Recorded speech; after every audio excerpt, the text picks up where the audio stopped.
L'obsolescence programmée. Voici le thème qui amène aujourd'hui Pascal Durand à Clermont-Ferrand. Pascal Durand, bonsoir. Bonsoir. Alors, vous êtes député européen Europe Écologie et vous allez ce soir au Quorum Saint-Jean parler d'obsolescence programmée dans une réunion débat. Alors, on va d'abord se poser une première question. L'obsolescence programmée, comment on la définit rapidement ?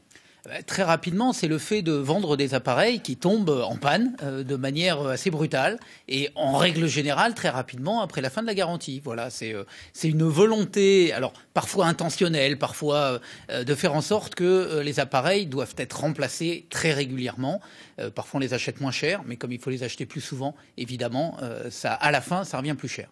Alors, c'est un sujet politique. Le Parlement européen a adopté le 4 juillet un rapport d'initiative pour lutter contre ce phénomène. Ouais. Pourquoi c'est un sujet politique et de société ?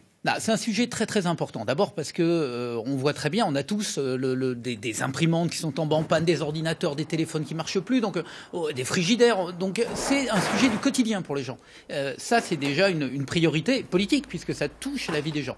Après c'est tout simplement parce qu'on peut pas continuer éternellement à vivre dans une société du déchet, à prendre les produits, à les utiliser, à les jeter, à en reprendre, etc. On voit très bien que la planète peut pas suffire, ça coûte très cher. Et puis ce sont des produits qui viennent de pays très très loin, donc ça tue l'industrie européenne, ça tue les emplois qu'il y avait ici, et puis ça a également tué tous les métiers de l'artisanat, de la réparation, de services qui disparaissent. Alors c'est ce que j'allais vous demander. En théorie, si mon appareil tombe en panne, on doit pouvoir le réparer. On devrait. Par exemple, il faudrait que les batteries sur nos téléphones portables ne soient pas collées, parce qu'en Chine, on les colle. Alors on les colle parce que ça coûte moins cher, pas parce qu'on veut saboter l'appareil. Sauf que quand vous achetez un appareil 300 ou 400 € et que quand sa batterie tombe en panne, vous êtes obligé de le jeter juste parce que vous ne pouvez pas remplacer la batterie, on voit bien que là, le simple bon sens fait qu'on a envie de faire changer les choses. Et c'est facile, il suffit de mettre des vis à la place de les coller. Voilà, c'est ça qu'on a essayé de faire, c'est ça que demande ce rapport, c'est le fait qu'on ait des réparabilités, des labels de réparabilité et des pièces aussi qui vont avec pour qu'on puisse arrêter, encore une fois, de tout jeter à chaque fois qu'il y a un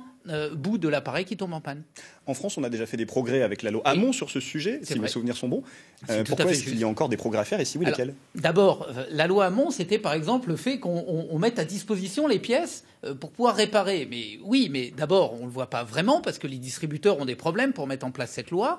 Il y a déjà beaucoup d'indications quand vous allez acheter un produit, donc ça, c'est pas vraiment au point. Et puis par ailleurs, les pièces, on les a pas parce que la Chine ne les fournit pas, parce que les fabricants n'ont pas vraiment envie finalement de mettre cela en place. Et puis par ailleurs, il faut que ça soit au niveau européen. Vous savez très bien que ce soit pour les voitures, les frigidaires, ça peut être italien, ça peut être allemand, ça peut être tchèque. On voit très bien maintenant qu'on est dans un monde qui est ouvert. Donc il faut qu'on ait des règles qui protègent et nos industries et nos emplois, et puis globalement les consommateurs, parce que les consommateurs en ont assez d'acheter des produits, encore une fois, qui tombent en panne tout le temps et qu'on ne puisse pas réparer.